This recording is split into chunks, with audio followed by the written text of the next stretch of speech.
Hello everyone, welcome to my channel. दोस्तों, मेरे channel में आप सभी का स्वागत है और जो न्यू सब्सक्राइबर है उनका हार्दिक अभिनंदन है। दोस्तों, कैसे हैं आप सब? मैं अंकिता जबलपुर से कर रही हूँ आप सबका स्वागत। दोस्तों, मेरे पास ना हमेशा ही टाइफाइड को लेके बहुत सारे क्वेश्चंस आते हैं। इनफैक्ट अब टाइफाइड को लेके नहीं, अब टाइफाइड के सिम्टम्स सुनने के बाद लोग डरे हुए होते हैं कि ये तो मेरे साथ भी हो रहा है, ये तो मेरे साथ भी हो रहा है, ऐसा मेरे साथ भी हो रहा है, तो प्लीज आप मेरी हेल्प कर दीजिए। प्रॉब्लम ये होती है कि अगर किसी को खाना खाने के बाद वॉमिटिंग हो गई तो उसे लगता है कि टाइफाइड, इन्होंने ये सिम्टम्स बताए, इसका मतलब मुझे टाइफाइड है, मेरा लीवर खराब है, मेरा ये मेरा वो। और टेस्ट कराने पे ये सारी चीजें नहीं आती हैं। और जो भी मैंने अपने वीडियो में बताया है उससे रिलेटेड कुछ भी प्रॉब्लम होती है अगर आपको, तो इसका ये मतलब नहीं है कि आपको टाइफाइड है। आपको और भी डिजीज हो सकते हैं, जैसे हो सकता है आपको एसिडिटी बनती हो सकता है आपको गैस बनती हो सकता है आपके अंदर पित्त बढ़ रहा है, कुछ इस तरह की प्रॉब्लम्स हो सकती हैं। अगर आपको खाना खाने के बाद लगता है कि मुझे वॉमिटिंग हो रही है, मेरा जी मचला रहा है, तो उसका सीधा सीधा रीजन होता है कि आपके शरीर में पित्त बढ़ा हुआ होता है। जिस टाइम पे आपका पित्त बढ़ा होता है उस टाइम में आप कुछ भी खाओगे वो वापस से बाहर निकलेगा, आपको वॉमिटिंग हो जाएगी, जिससे आप परेशान हो जाएंगे। आप खाते इतना हो, निकलता इतना है, वो भी पानी के साथ। वो सारी चीजें पित्त की होती हैं और उसी के कारण आपका जी मचलाता है या खट्टा पानी आता है, एसिडिटी बनती है, जलन पड़ने लग जाती है, बहुत सारी चीजें होती हैं। लेकिन छोटे छोटे कुछ ऐसे उपाय हैं जो आप अगर रेगुलरली करेंगे तो आपको रियली में 5 से 7 दिन में आपको अंतर दिखाई पड़ेगा। और आप ध्यान से सुनिएगा कि मैं आज के वीडियो में क्या बता रही हूँ, क्योंकि मैं पर्सनली कमेंट कर करके ना थक जाती हूँ। सो बहुत सारी रिक्वेस्ट आती है कि आप वीडियो बना दीजिए प्लीज। मैं वीडियो बना दे रही हूँ, लीजिए। अब सबसे पहली बात तो ये आती है कि आप कैसे समझेंगे कि आपको पित्त बन रहा है या आपको गैस की प्रॉब्लम हो रही है। आप कैसे समझेंगे कि आपको जो वॉमिटिंग की इच्छा हो रही है वो किस वजह से हो रही है, किन कारणों से हो रही है, ऐसा आपको कैसे पता चलेगा, कैसे आप अपनी तासीर को समझेंगे। तो उसके लिए मैं आपको बता दूं, बात उन लोगों को बनती है पेट फूलने लगता है या डकार आना शुरू हो जाती है। खाली पेट भी जिन लोगों को डकार आती है उनको गैस की प्रॉब्लम होती है। अगर आप ज्यादा देर खाली पेट रहिएगा तो आपको गैस बनेगी, वो डकार कहीं ना कहीं से निकलेगी, बार बार फंसेगी, आपको प्रॉब्लम होगी।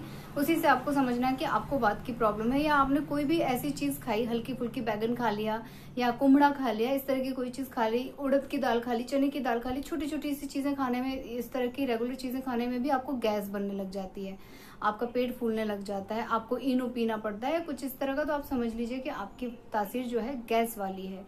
उसके लिए आपको अलग कुछ चीजें करनी होंगी। लेकिन खाना खाने के बाद या ऐसे भी आपको खट्टी डकारें आ रही है, गला जल रहा है, आपको बार बार ऐसा अजीब सी जलन सी फील हो रही है, मतलब आपको पित्त बढ़ रहा है। आपको जब किसी पर्टिकुलर टाइम में, जो हमारा लंच का या ब्रेकफास्ट का टाइम होता है, उस टाइम में जब बॉडी में हमारे कुछ नहीं जाता है तो ये पित्त जो है बढ़ने लग जाता है और वही एसिड बन के जो है जलन करता है और उससे खट्टी डकारें भी आती हैं। कई लोगों को लगता है कि मैंने तो कुछ खाया नहीं, ये डकार क्यों आ रही है, खट्टा खट्टा पानी क्यों आ रहा है गले में, इसका मतलब मेरा पेट खराब है। ऐसा नहीं होता है। पित्त हमारे शरीर में अंदर होता है। सभी के शरीर में वात, पित्त, कफ, 3 चीजें होती ही होती हैं। किसी के में कम, किसी के में ज्यादा, किसी के में किसी का रेशियो बड़ा होता है। मेरे में 2 चीजें हैं, मुझे वात भी है, कफ भी है। मुझे वात और कफ दोनों है। पित्त की प्रॉब्लम मुझे नहीं है, लेकिन पित्त की प्रॉब्लम उत्कर्ष को है, उसके पापा को है और उनके भी पापा को है। तो 3 लोगों को पित्त की प्रॉब्लम है। जब भी ये लोगों को खाने में थोड़ा सा लंबा टाइम हो जाता है, इनको प्रॉब्लम होने लगती है, एसिडिटी की प्रॉब्लम होती है, जलन की प्रॉब्लम होती है, बहुत सारी प्रॉब्लम होती है। तो उसके लिए हम क्या करते हैं, कभी कभार हम एकदम टाइम टू टाइम खाना नहीं ले पाते हैं, तो हमें ध्यान रखना है कि हमें अब इसके बाद क्या करना है कि जो हम खा रहे हैं वो बाहर ना आए, वो वॉमिट ना हो जाए। या ऐसा ना हो कि वॉमिटिंग के बाद आदमी घबरा जाता है, डर जाता है, सेकंड टाइम तो वो खाने से डरता है कि पता नहीं मेरे पेट में इन्फेक्शन हो गया कि क्या हो गया। लेकिन अगर आपको ये छोटी सी रेमेडी करने के बाद आराम आ रहा है तो आप ये समझ लीजिए कि आपको ये रेगुलर करना है। आपकी पित्त की प्रक्रिया शांत होने में वक्त लग जाता है। बहुत बुरी होती है एसिडिटी की प्रॉब्लम। एसिडिटी से आदमी बेचैन, घबराहट ज्यादा बढ़ने लग जाती है। और जब भी शरीर में ये सारी चीजें होंगी, आपकी धड़कनें तेज चलने लगेंगी, आपका बीपी भी तेज हो सकता है, आपकी पल्स तेज हो सकती है, बहुत सारी चीजें हो सकती हैं। तो ये मत समझिए कि एसिडिटी और गैस की प्रॉब्लम, पित्त की प्रॉब्लम ये सब बड़ी छोटी मोटी है। नहीं, ये सब एक दूसरे से रिलेटेड है। एक चीज बढ़ेगी दूसरी चीज को प्रभावित करेगी, आपकी बॉडी उस चीज को तुरंत बर्दाश्त नहीं कर पाती है। इसलिए जिनको पित्त की प्रॉब्लम है वो ये सारे उपाय जरूर से कीजिएगा। बहुत ही छोटे छोटे से उपाय हैं दोस्तों। खाना खाने के बाद दोनों टाइम आपको छोटी सी गुड़ की ढेली ले लेनी है और उसे मुंह में रख लेना है और उसे चूस चूस के खाना है। ये नहीं कि गुड़ लिया और गपर गपर खा गए, ऐसा नहीं करना है। मुंह में एक टॉफी की तरह उसको रखना है और उसका रस अंदर जाना चाहिए आपके बॉडी में। खाना खाने के बाद, खाना खाने से पहले नहीं, खाना खाने के बाद दोनों टाइम आपको एक छोटी सी गुड़ की ढेली लेनी है, उसे अपने मुंह में रखना है और उसे आराम आराम से घुलने देना है। उसका रस आपके अंदर जाएगा तो ये जो खट्टा रस आता है जिसके कारण वॉमिटिंग होती है, जी मचलाता है, वो बंद हो जाएगा। और गुड़ का रस जो होता है, गुड़ जो होता है, ग्लूकोज जो होता है, ये आपकी एसिडिटी को कंट्रोल करता है, शांत करता है। आपकी जो आग होती है अंदर उसे शांत करता है। तो इस बात को हमेशा ध्यान रखिएगा। और इसके लिए आप फॉर एग्जाम्पल समझ सकते हैं कि आपने देखा होगा राजस्थान में गर्मी कितनी होती है। बहुत चटर पटर तीखा खाना वो लोग खाते हैं और लंबे टाइम तक उन लोगों को पानी वानी के उससे दूर भी रहना पड़ता था। आजकल तो सभी चीजें अवेलेबल हैं, लेकिन एक टाइम पीरियड था जब उन लोगों को बहुत जल्दी पानी नहीं मिलता था, उनकी बॉडी में पानी की भी कमी होती थी। तो ये गुड़ जो है उनके इस सारी प्रक्रिया में काम आता था, चाहे उनको पानी की आपूर्ति हो, ग्लूकोज की आपूर्ति हो, चाहे उनके पित्त की प्रॉब्लम हो।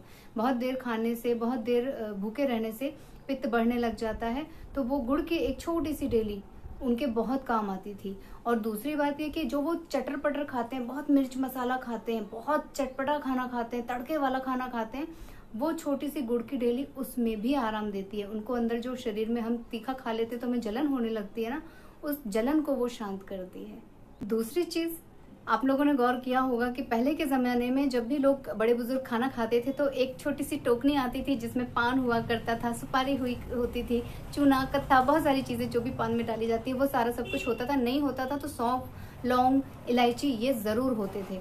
खाना खाने के बाद पान खाने का सीधा सीधा एक यही मोटिव हुआ करता था कि वो आपके खाने को पचाता है, आपके अंदर बढ़ रहे गैस को या इस तरह की कोई भी व्याधि है उसे दूर करता है, पाचक होता है एक तरह का। अगर आप ध्यान देंगे तो आपके बड़े बूढ़े बुजुर्ग लोग भी ये चीज बताएंगे कि खाना खाने के बाद अगर आप लौंग इलायची लेते हैं, सौंफ लेते हैं, तो ये भी आपके पित्त की प्रक्रिया को शांत करता है। पान में ये सारी चीजें इंक्लूडेड होती हैं, सभी चीजें थोड़ी थोड़ी होती हैं। इलायची भी होती है, लौंग भी होती है, सुपारी भी होती है, सौंफ भी होती है, सभी चीजें होती हैं और थोड़ा सा मीठी कतली भी होती है। तो सारी चीजों का एक बंडल बना के आदमी उसे खाता था, उसका भोजन भी पच जाता था, उसे अगर गैस की या पित्त की प्रॉब्लम होती थी वो भी शांत होती थी। तो ये पुराने जमाने में ये जरूरी था कि कोई गेस्ट आ रहे हैं, आप उनको नाश्ते पानी के बाद जरूर से ऑफर करेंगे लौंग, इलायची, सुपारी, जो भी कुछ आपके घर में अवेलेबल हो। और कुछ बड़े लोग आज भी खाते हैं, खाना खाने के बाद उनको कुछ चाहिए होता है, चाहे थोड़ी सी सौंफ दें। आप होटलों में देख लीजिए, होटलों में जब आप जाते हैं, डिनर करते हैं, लंच करते हैं, तो वहाँ काउंटर पे बिल जहाँ पे करते हैं वहाँ पे सौंफ और मिश्री का भरा हुआ डब्बा होता है। क्यों होता है? सौंफ के कॉम्बिनेशन में मिश्री क्यों होती है? ये सारी चीजें आपके भोजन को पचाती हैं। आपको अगर आपने कुछ ऑयली चीजें खाई हैं और गले में वो जलन कर रही है तो ये सारी चीजें उसे शांत करती हैं। छोटे छोटे से टिप्स हैं, मैंने आपको बताया था ना, घरेलू टिप्स से पित्त की प्रॉब्लम बहुत इजीली शांत हो जाती है दोस्तों। और तीसरी चीज जो मैं जानती हूँ, आप लोगों ने हरड़ का नाम सुना होगा, कई जगह उसको हर्र भी बोलते हैं और हर्र की गोलियां भी मिलती हैं, चटपटी सी, बड़ी टेस्टी सी होती हैं।